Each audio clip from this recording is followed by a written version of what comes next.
के पुत्र राजा उत्तानपाद के पुत्र थे। बहुत ही छोटी अवस्था में अपनी सौतेली माँ से तिरस्कार मिलने व पिता के प्रेम से वंचित रहने के पश्चात ध्रुव निकल पड़े उस परम पिता भगवान विष्णु की खोज में।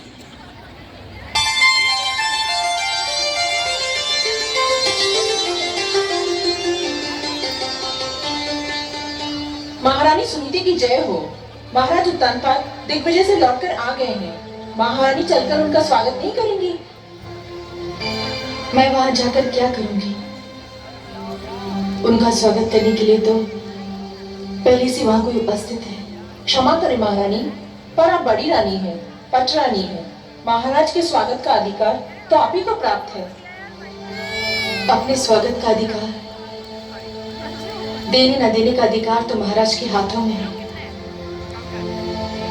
और महाराज ये अधिकार आप किसी और को दे चुके हैं। आप यही है बातें पिताश्री के स्वागत को नहीं गई? नहीं पुत्र, मैं नहीं गई। फिर मैं जाऊंगा पिताश्री का स्वागत करने। तुम भी ना जाओ पुत्र। ये बातें मैं नहीं चाहती कि इतनी कम आयु में तुम पीड़ा और दुख जैसे शब्दों का अर्थ जान लोगे। एक बात पूछूं माते? अवश्य पूछो। क्या वृक्ष की छाया वृक्ष से दूर रह सकती है? कदापि नहीं। तो फिर पुत्र अपने पिता से कैसे दूर रह सकता है? पिता के प्रेम पर पुत्र का जन्म सिद्ध अधिकार है।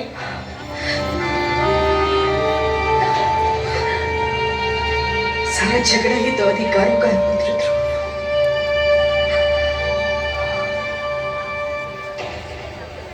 पिता के लिए पुत्र के हृदय में उमड़ता प्यार बालक ध्रुव को पिता से मिलने के लिए नहीं रोक पाया और वह पिता से मिलने पहुंच गया उनके भवन में।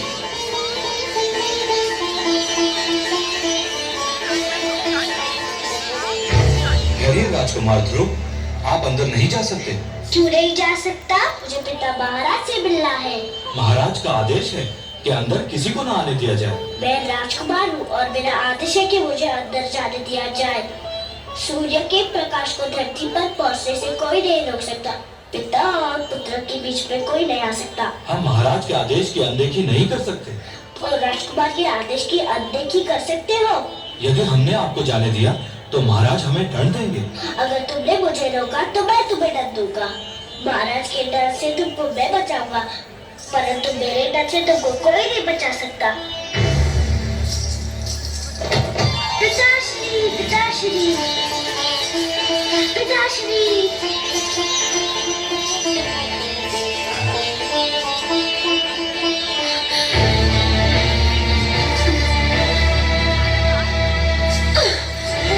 पिताश्री,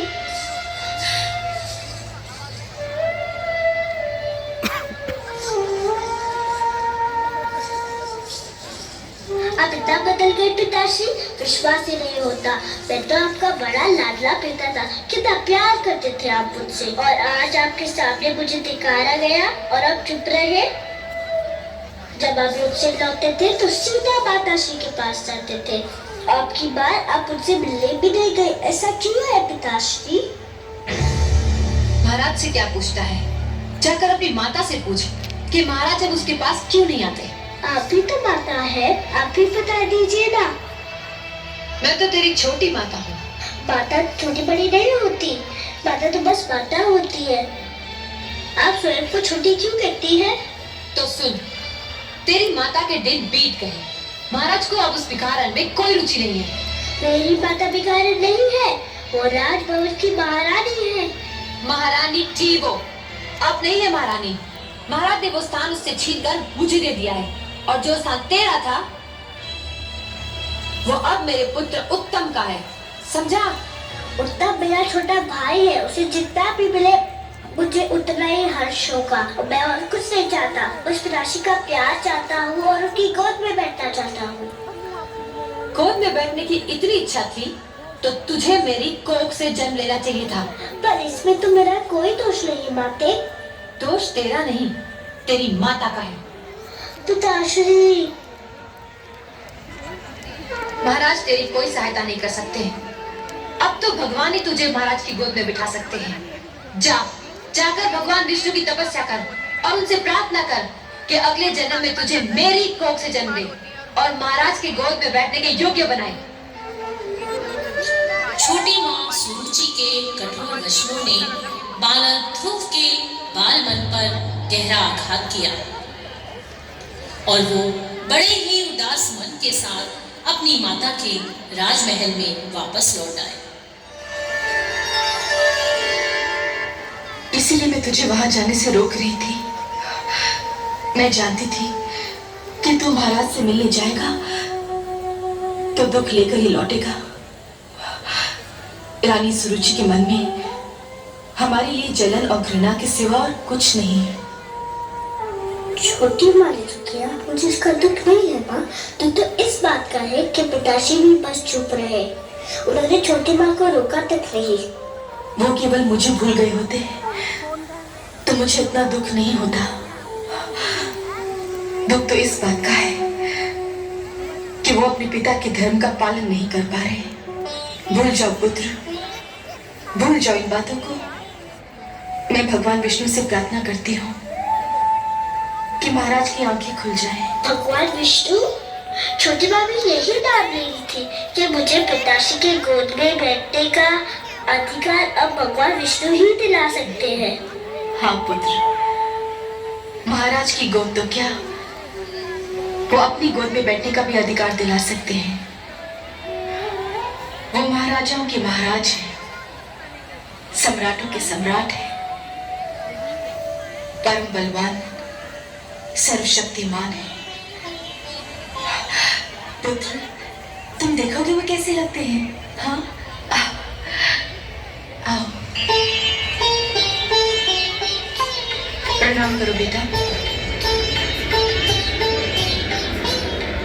ये हमारे विष्णु भगवान, लक्ष्मीपति नारायण, जिनकी मैं नित दिन पूजा करती हूँ। मैं भगवान विष्णु के पास जाऊंगा माते?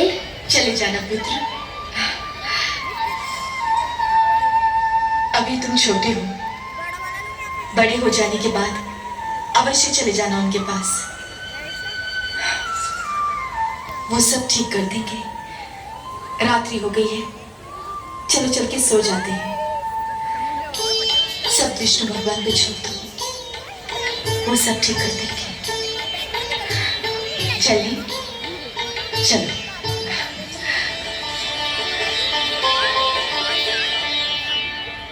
माता के बहुत प्रकार से समझाने पर भी ध्रुव का मन शांत नहीं हुआ। उसे यह विश्वास हो चुका था कि उसके कष्टों का निवारण सिर्फ भगवान विष्णु ही कर सकते हैं। सौतेली माता के कठोर वचन रात भर ध्रुव के कानों में गूंजते रहते।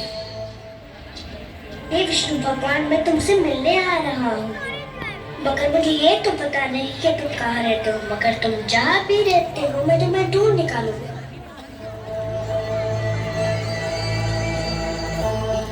ऐसा कब तक चलेगा दलनायक जी? क्यों, क्या हुआ? क्या हुआ? अरे इतने दिन हो गए, कोई भी यजमान हाथ नहीं आया। अगर यही दशा रही तो हम सब भूखे मर जाएंगे। बात तो तुमने ठीक कही है मित्र, पर क्या किया जाए? लगता है यात्री ये मार्ग ही भूल गए हैं। इतने लोगों को लूटा है हमने कि लोगों ने इधर से आना जाना ही छोड़ दिया है। अरे वो देखो,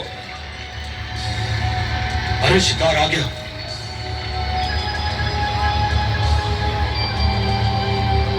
वन देवता ने सुन ली हमारी। कोई बालक है? कोई भी हो, लगता धनी है। सारा शरीर गहनों से ढका है। गहने छीनकर ठिकाने लगा देंगे। कौन है आप लोग? हम डाकू हैं। क्या चाहते हैं आप लोग? तुम्हारे आभूषण, अपने आभूषण उतार कर हमें दे दो। ले लीजिए, केवल मुझे एक बात बता दीजिए। क्या बात?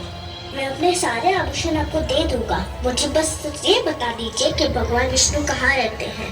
भगवान विष्णु? हाँ, मैं उनसे मिलना चाहता हूँ। आपको तो पता होगा कि वो कहाँ रहते हैं। हाँ, क्यों नहीं, क्यों नहीं। हम तुम्हें जरूर उनके पास ले चलेंगे, पर पहले अपने ये आभूषण हमें दे दो।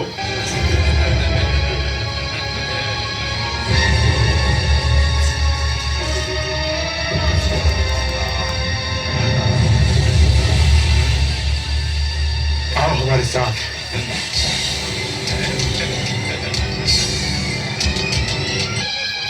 यहाँ से तुम सीधा विष्णु के पास पहुंच जाओगे।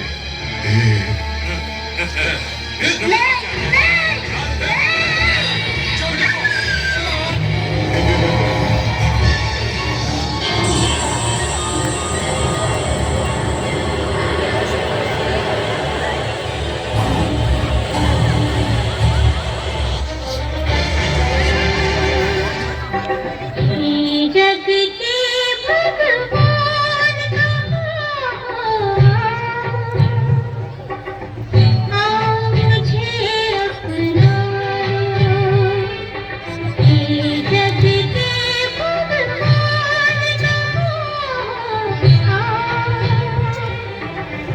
आओ मुझे अपना लो, मैं तो तुम्हारी राह में आया, मुझको गले लगा लो, मुझको गले लगा लो, ये जग के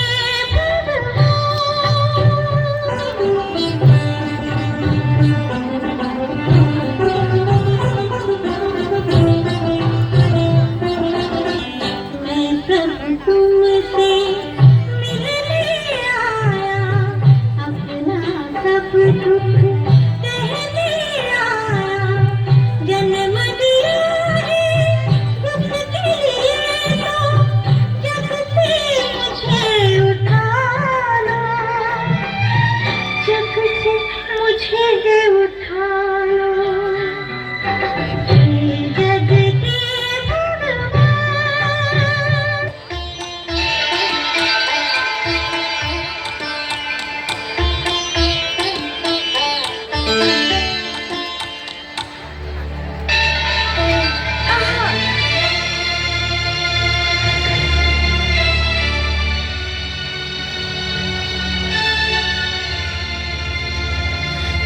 बालक, आप कौन है महात्मा?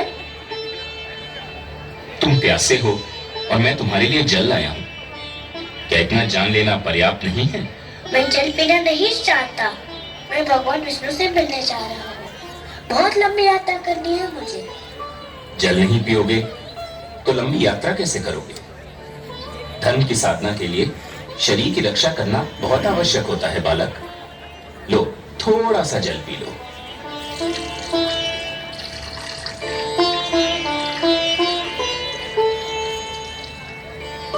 आप जो भी हो, भगवान विष्णु की खोज में यदि मेरा पथ निर्देश कर दे तो आपकी बहुत कृपा होगी। तुम जितने कोमल हो पुत्र, तुम्हारा संकल्प उतना ही कठोर है। इस कड़ी धूप में कुंभला जाओगे। मेरी बात मानो पुत्र, घर लौट जाओ। मैं तो समझा था कि आप मेरा मार्गदर्शन करेंगे। मार्गदर्शन ही तो कर रहा हूँ। देखो, यहाँ से एक मार्ग तुम्हारे घर की ओर भी तो जाता है। वो भी मिलता है, मुझे घर लौट जाने को कहता है। कोई भी भगवान विष्णु का पता नहीं बताता। मैं उनसे मिले बिना घर नहीं जाऊंगा। मुझे बताइए आप कौन है? मैं नारद हूँ बालक, देवर्षि नारद। बारंबार प्रणाम आपको करता हूँ देवर्षि नारद। मुझे बताइए भगवान विष्णु कहाँ रहते हैं? भगवान विष्णु तो क्षीर सागर में शेषनाग की शैया पर निवास करते हैं पुत्र। चलिए ले चलिए मुझे क्षीर सागर। यही तो समस्या है पुत्र। क्या समस्या है? कोई प्राणी जीते जी क्षीर सागर में नहीं जा सकता। क्षीर सागर में मनुष्य की आत्मा जा सकती है, उसका शरीर नहीं। जब तक कोई प्राणी इस जीवन के बंधन में बंधा है, तब तक वो क्षीर सागर नहीं जा सकता।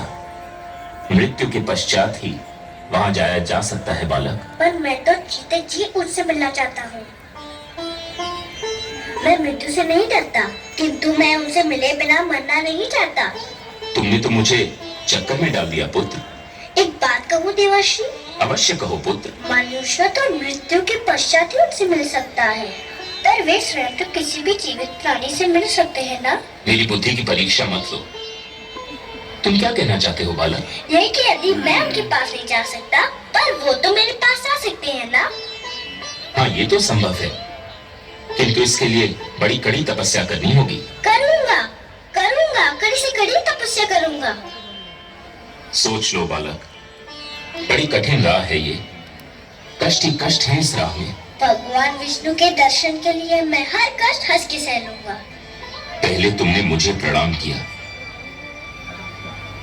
अब मैं तुम्हें, तुम्हारे साहस, तुम्हारे दृढ़ निश्चय को प्रणाम करता हूं।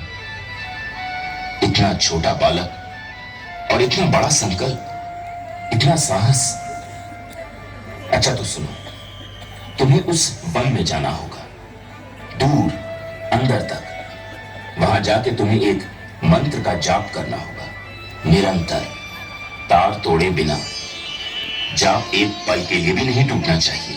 मुझे मंत्र दीजिए। कहो, ओम नमो भगवते वासुदेवाय। ओम नमो भगवते वासुदेवाय। ओम नमो भगवते वासुदेवाय। ओम नमो भगवते वासुदेवाय। ओम नमो भगवते वासुदेवाय। ओम नमो भगवते वासुदेवाय।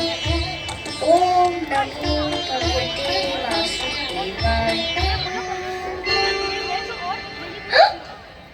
गुरुदेव, गुरुदेव, आप कहाँ हैं?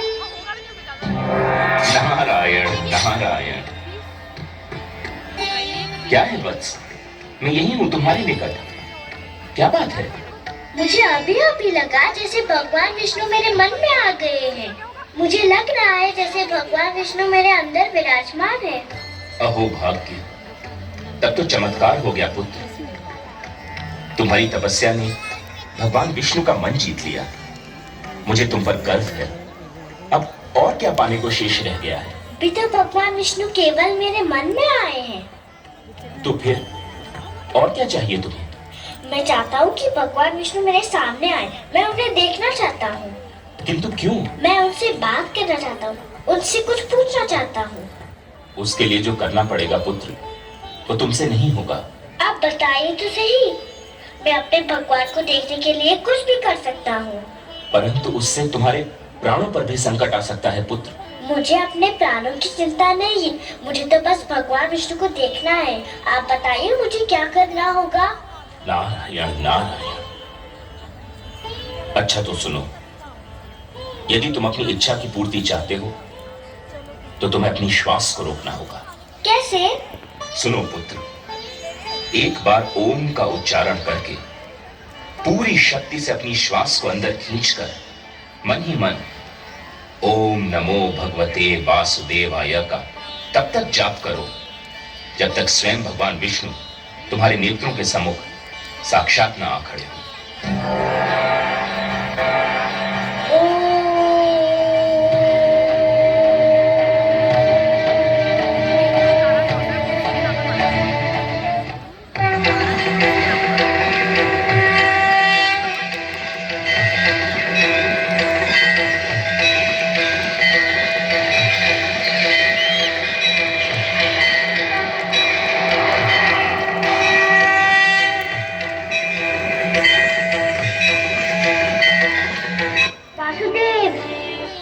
तुम मुझे अपने सम्मुख देखना चाहते थे ना? तो लो, देखो, मैं तुम्हारे नेत्रों के सामने उपस्थित हूं। तुम विजयी हुए पुत्र। तुमने मुझे जीत लिया। तुम्हारे जैसा तपस्वी न कभी हुआ है और न कभी होगा। तुमने सिद्ध कर दिया कि जीव ब्रह्म का ही एक अंश है और अपनी साधना से ब्रह्म को भी धरती पर ला सकता है। तुमने ये सिद्ध कर दिया वत्स कि सृष्टि की सबसे बड़ी शक्ति है भक्ति। वत्स ध्रुव, अब श्वास लेना आरंभ कर दो पुत्र। अब मैं कहीं नहीं जाऊंगा।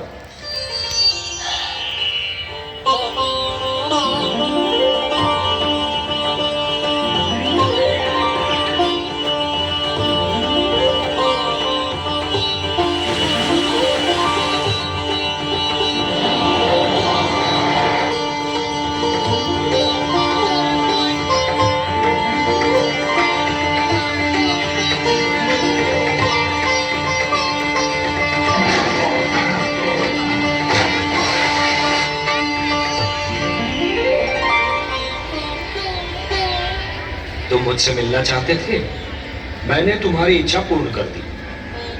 अब अपने माता पिता के पास लौट जाओ। नहीं भगवान नहीं, अभी मैं नहीं जाऊंगा। क्यों वत्स? भी तो मुझे आपसे बहुत सी बातें करनी है, बहुत से प्रश्न पूछने हैं। प्रश्न? मुझसे? अच्छा ये बताओ कि सबसे पहले तुम किस प्रश्न का उत्तर चाहते हो? मुझे मेरे पिताश्री के गोद से क्यों उतारा गया? अच्छा, तो इस प्रश्न ने तुम्हें सबसे अधिक व्याकुल किया है? हाँ भगवान। मेरे निकट आओ।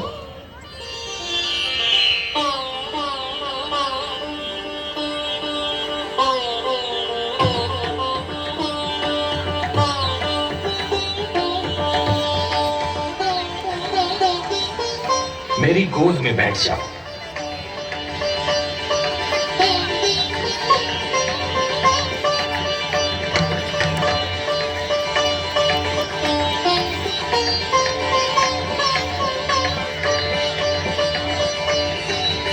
वत्स, अब और प्रश्न पूछने हैं मुझसे? कुछ नहीं पूछना प्रभु, अब कुछ नहीं पूछना। अब तो मुझे हर प्रश्न का उत्तर मिल गया है। मेरे चारों ओर ज्ञान का प्रकाश फैला हुआ है। मैं वहाँ हूँ जहाँ केवल मैं हूँ और आप है। अच्छा, वासुदेव। ओम पूर्णमदः पूर्णमिदं पूर्णमुदच्यते पूर्णस्य पूर्णमादाय पूर्णमेवावशिष्यते। अब न कोई कामना है न कोई इच्छा। आपकी गोद में आकर लगता है इसके सिवा हर वस्तु तुच्छ है। अब मुझे कुछ भी नहीं चाहिए। मुझे मेरा ठिकाना मिल गया, मेरा घर मिल गया।